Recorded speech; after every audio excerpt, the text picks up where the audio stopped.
Hey, I'm Jeff. And I'm Phil, and we're the Cocktail Dudes. Today we're going to make Sloe Gin Fizz. Sloe Gin Fizz. Mm-hmm. Do you know what is unique about this cocktail? No.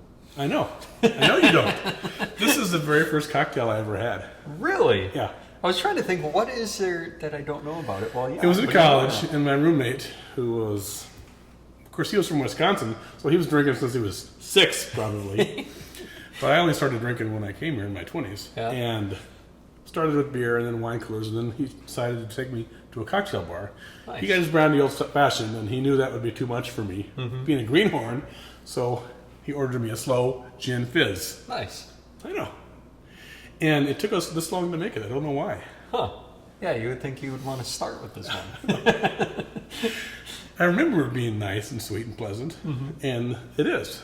Because it uses sloe gin, right? S-L-O-E, which is more of a liqueur, actually. Right. Because it has sugar in there. Sloe gin is because it's made with sloe berries, right? Yep. Which are actually blackthorne berries. They grow like all over along the roadsides in England. Yep, they commonly use those as hedges in the countryside there. It's sort of like the lowlands equivalent of juniper berries, right? Like up in the lowland countries. That's everywhere. In England, it's these blackthorn berries or sloe berries. Yep. And it's traditional there to make your own sloe gin at home. You macerate these berries, which are terribly bitter on their own, throw in some sugar, and the alchemy of that makes for a nice kind of plummy, cherry liqueur with hints of almond, I think. Sometimes I get in there. And makes for a fantastic cocktail. We add some lemon juice for our sour, a little simple syrup to sweeten it, and then it's fizzy, so that means club soda, right? That's right. Now, traditionally, you would use just sloe gin. Right. And there are different brands of sloe gin here. We're going to use the Plymouth today because we mix our sloe gin with an equal amount of regular gin. So it's not quite as sweet and cloying. Yeah, it tends to be a little sweet for us. Yeah, so we don't want to have to run and brush our teeth between cocktails, right? It probably didn't seem too sweet to you back in your 20s. Yeah, I can't remember exactly what it was like. But that was many moons ago, Phil. Yeah. And I'm not talking about the moons that are in the sky, if you know what I'm saying. The Plymouth gin is not really a London dry style gin. It's a little sweeter. It's close to it. It's its own style. A little less botanical, just a hint of sweetness as compared to the London dry style gin, but it's not a sweet gin.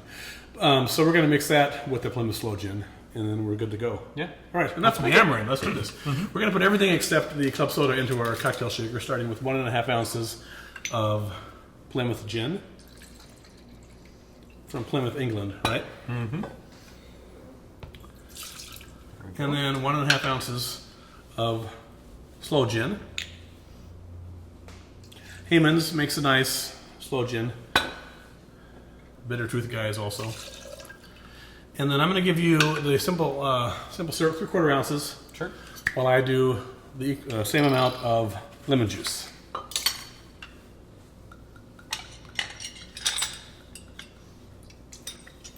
I remember at the time, though, even when he ordered this, it was like it took the waitress by surprise too. I'm not sure she knew what it was.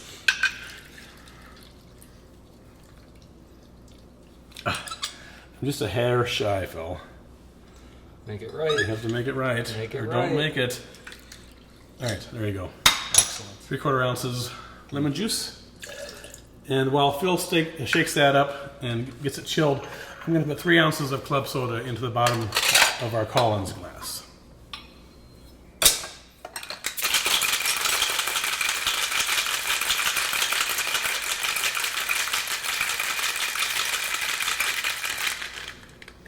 Now, once you are familiar with what 3 ounces is in your glass, then you can just pour it in.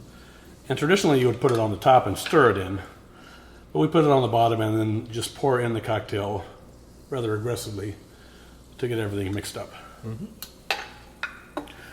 We're going to double strain that just to keep out the bits of lemon pulp. Brings back all the good times, Phil. Right. And you can garnish this. Sometimes we use a little lemon rind curlicue, or a couple of sweet cherries will go on today.